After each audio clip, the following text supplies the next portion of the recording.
Hola, soy Antonio Barrientos de la Universidad Politécnica de Madrid. Ya hemos visto cuáles son los esquemas más habituales de control y en particular es de destacar el esquema de control realimentado, que es el que con diferencia es más frecuente. Vamos ahora a ver en ese esquema de control realimentado cómo seleccionamos la función de transferencia del regulador. Vamos a ver que hay dos grandes familias de enfoque, la familia síntesis y la de análisis. Y dentro de análisis vamos a comentar ya cuál es el regulador más utilizado, que es el regulador PID. Introduciremos cuál es su concepto y ya en un tema posterior entraremos en detalle en su dimensionamiento.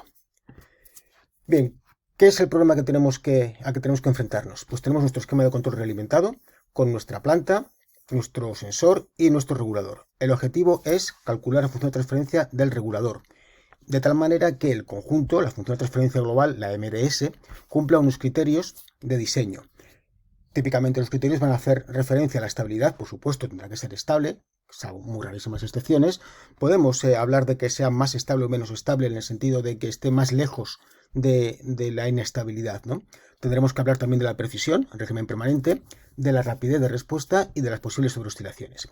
Bajo esa premisa vamos a tener dos grandes enfoques, como decía. Uno es el enfoque de síntesis, en el cual el planteamiento es, oye, si quiero que mi sistema se comporte así, plantea las ecuaciones y calcula cuál es la función de transferencia del regulador. Y otro enfoque va a ser el enfoque de análisis, en el cual no planteo la función de transferencia del regulador, sino que esta ya viene impuesta. Me dice, mira, el regulador va a tener esta función de transferencia concretamente. Y lo que tienes que hacer es ajustar los parámetros de esta función, variar algunos parámetros para conseguir que se cumplan las especificaciones. Este segundo método es el que más vamos a desarrollar. No obstante, y para que tengamos una cierta idea y brevemente, en el método de síntesis tendremos lo siguiente. Imaginemos que nosotros queremos que nuestro sistema en cadena cerrada tenga un comportamiento que lo definimos mediante una función de transferencia MDS. Digamos, por ejemplo, que queremos que el sistema tenga una ganancia determinada, un tiempo de pico y una sobreoscilación. Con esos tres parámetros sabemos que podemos definir la función de transferencia de un sistema de segundo orden. Bueno, pues esta es mi MDS. Y ahora lo que intento hacer es, vale, pues puesto que la cadena cerrada tiene por función de transferencia RG partido por 1 más RGH, despejamos R y obtendremos con la función de transferencia de nuestro regulador. Suena bien, pero evidentemente esto muchas veces no va a funcionar o puede funcionar pero con ciertas limitaciones. En primer lugar, me puede salir una función de transferencia RDS que no sea realizable, que tenga más ceros que polos, con lo cual no podremos construirla. No olvidemos que esta RDS yo la tengo que construir físicamente e integrar dentro de mi sistema. No es una entelequia matemática, es algo físico. Puede ser que la pueda construir, pero sea muy compleja, tenga muchísimos polos y ceros y tengo que construirla. Por otro lado, puede ocurrir que la función de transferencia que me salga tenga una ganancia muy grande. Entonces, dé lugar a unas salidas del regulador y por tanto de entrada a la planta de elevado valor. Imaginar que me sale, por decir algo, 10.000 voltios. ¿Qué hago yo con 10.000 voltios atacando una válvula? Por otro lado, ocurrirá que las funciones de transferencia de la planta y del sensor no las sabré con total precisión, tendré una cierta aproximación. Cuanto más válida, mejor. Pero esa aproximación no es la función de transferencia real. Con lo cual, la R que yo obtenga no va a ser exactamente la que me hacía falta. Y los efectos de esa diferencia se pueden multiplicar en la MDS. En definitiva, este método hay que usarle y se usa con precaución. De hecho, tiene nombre, el método de Truxell, ¿no? Como referencia se suele tener en cuenta que yo no puedo escoger cualquier MDS, hay ciertas recomendaciones a la hora de escoger la función de transferencia que yo quiero conseguir, para que me garantice o me ayude a garantizar que la RDS es realizable, etcétera, etcétera. Bien, segunda alternativa, métodos de análisis. Aquí la idea es que yo no me puedo inventar una función de transferencia, sino que me dan la función de transferencia de mi regulador. Me dicen, mira, esta es la expresión de la función de transferencia de RDS. Como ves, tiene varios parámetros que tú puedes cambiar. Cámbialos para conseguir que el comportamiento del sistema en cadena cerrada sea el que tú deseas. Con ese planteamiento, el modo de control más frecuente, la función de transferencia más frecuente, es la que responde al denominado regulador PID. Cuando digo más frecuente, es que es lo que más ampliamente vamos a encontrar implantado en la industria. Una ventaja importante es que como está muy implantado en la industria y como está muy normalizado, existe comercialmente, con lo cual yo no tengo que construir el regulador, yo me compro un regulador PID y lo que hago es ajustarle.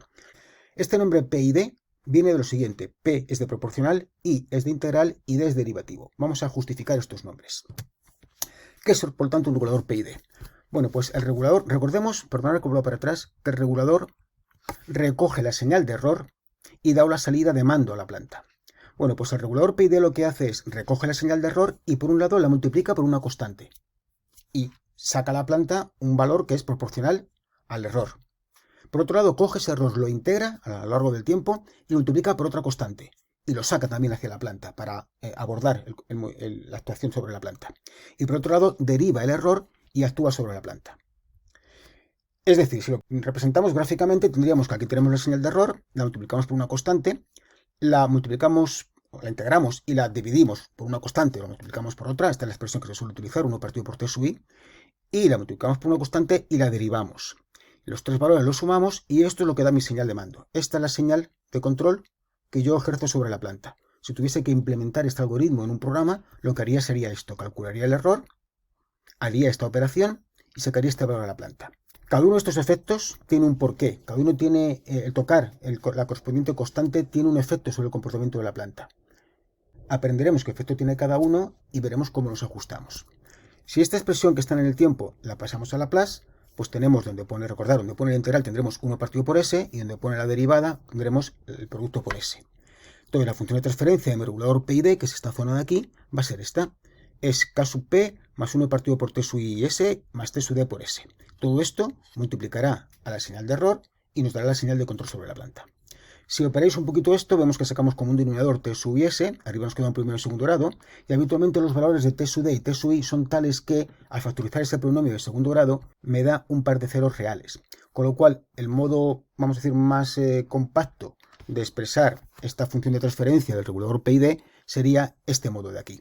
No olvidemos que esto procede a tener una parte proporcional, una parte integral y otra parte derivativa del error. Y nos sale un sistema que tiene un polo y dos ceros. Lo dejo ahí. Fijaros que un polo y dos ceros. Bueno, este esquema, como veis, los tres módulos P, I y D están en paralelo, con lo cual se llama el esquema P y D paralelo. Pero también lo podemos plantear en serie, haciendo la parte proporcional, después la parte integral y después la parte derivativa, y sumándolas, ¿no? En ese caso, la función de transferencia respondería a esto, que en todo caso, de nuevo, si lo operamos, nos sigue quedando algo que tiene un polo en el origen y dos ceros. Evidentemente, los valores de A, B y K sub R están relacionados con la K sub P, T sub I y T sub D.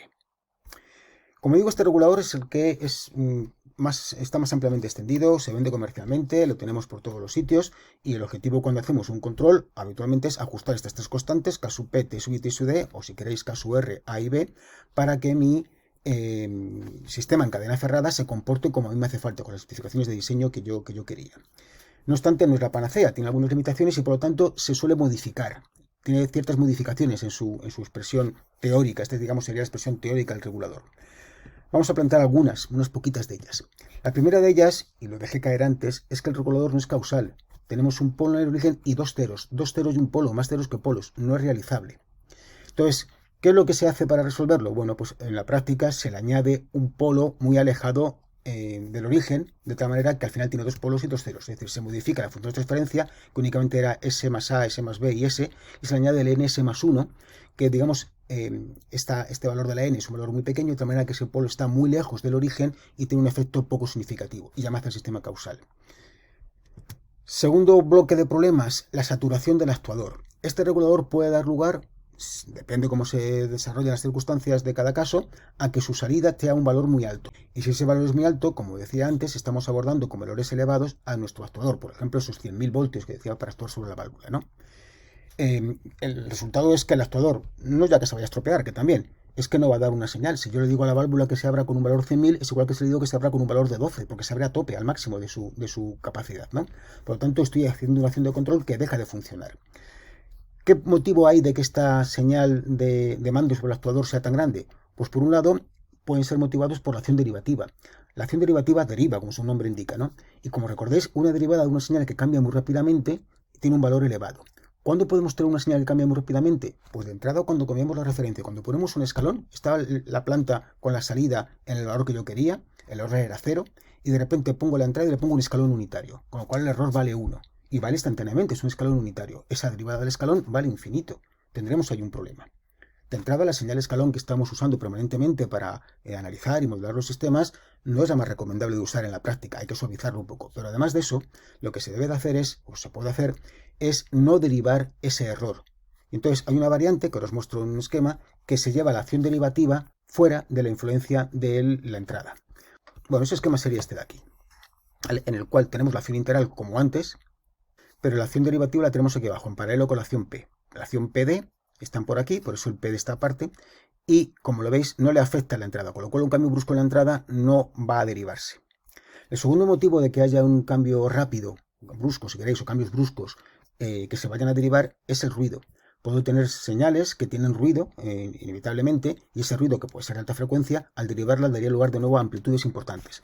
Para eso lo que se puede hacer es meter un filtro. Fijaros que este filtro que estoy poniendo aquí en la realimentación, que es un sitio típico del sensor, es el que muchas veces tiene ruido. Estamos midiendo un nivel, una temperatura, una posición, y estamos llevando la señal a través de unos cables apantallados, etcétera, pero varios metros hasta nuestro equipo de control. Y por eso se introduce ruido eléctrico. Entonces, esa señal del sensor la podemos filtrar. Ese filtro que veis aquí es dividir por un polo. Esto, si tenéis algún conocimiento ya de filtros, veréis que es un filtro paso bajo, es decir, deja pasar las bajas frecuencias y elimina las altas frecuencias, con lo cual el ruido que pueda introducirse en el cable del sensor desaparece. Fijaros además que esto, a fin de cuentas, se parece mucho a esto, ¿no? A añadir ahí ese filtro. Un segundo motivo de que se nos sature la salida del regulador es la acción integral. En este caso es por una duración excesiva del error. Tengamos en cuenta que la acción integral integra, suma todo lo que es el pasado. Os anticipo también la idea de que es evidente en todo caso que la acción proporcional trabaja sobre el presente, multiplica el error actual. La acción integral trabaja sobre el pasado, integra, luego integra desde 0 hasta t, recoge todo el error que ha habido desde el comienzo hasta este momento, y la acción derivativa trabaja sobre la derivada, con lo cual marca la tendencia hacia dónde va, trabaja sobre el futuro, hacia dónde va el error. El error va creciendo, el error va decreciendo. Si el error va creciendo, la acción derivativa será positiva. Si el error va decreciendo, la acción derivativa será negativa. Entonces, la acción integral trabaja sobre el pasado. Por lo tanto, acumula todos los errores que ha habido hasta un momento determinado. Es más, si en un momento determinado el error es 0, la acción proporcional dice no ve señal de mando. No hace falta que dé señal de mando porque ya estamos en el punto de destino. Pero la acción integral tiene acumulado todos los errores anteriores y va a seguir dando acción de mando. Con lo cual lo que puede originar es que nuestra salida, que estaba ya en el valor que yo quería, siga evolucionando y se vaya del valor de destino. Por tanto, ojo con esa acción integral, ¿no? Bueno, en todo caso, esa acumulación de errores del pasado puede dar lugar a que sume y el valor que estamos dando a la salida del regulador, a la entrada de mi etapa de control, de potencia, perdón, sea un valor muy elevado. Eso es lo que se llama el win-up. Y existen técnicas para compensarlo o tenerlo en cuenta y evitarlo, que se llama el anti-win-up. Y la mayor parte de los controladores comerciales que yo compro incorporan el algoritmo anti-win-up o algún algoritmo anti-win-up para evitarlo. Voy ahora a comentar uno muy simple para que nos tengamos una idea. Es muy simple y fácil de implementar, evidentemente, y sería sencillamente esto. Fijaros que a la acción integral le he añadido aquí este interruptor. ¿Qué fin tiene esto? Pues que yo no pongo en marcha la acción integral, es decir, no sumo hasta que estoy ya muy cerca del valor final. Cuando estaba en 10 y quería ir a 11, tengo evidentemente un error grande de 1. Bueno, pues la acción integral ahí no está sumando. Pero cuando ya estoy en 10,9, actúo o pongo en marcha la acción integral y empieza a trabajar. Veremos más adelante que la acción proporcional busca un compromiso entre corregir mis especificaciones en permanente y en transitorio. La acción integral tiene como objetivo directo el corregir o el mejorar o disminuir el error en el régimen permanente, y la acción derivativa corregir o mejorar el transitorio. Entonces, esa corrección de la acción integral que busca corregir el régimen permanente la aplico cuando estoy cerca del régimen permanente. En los próximos capítulos lo que veremos será cómo ajustar los valores de K sub P, T sub I y T sub D para que mi sistema realimentado cumpla las especificaciones de diseño que me hayan puesto.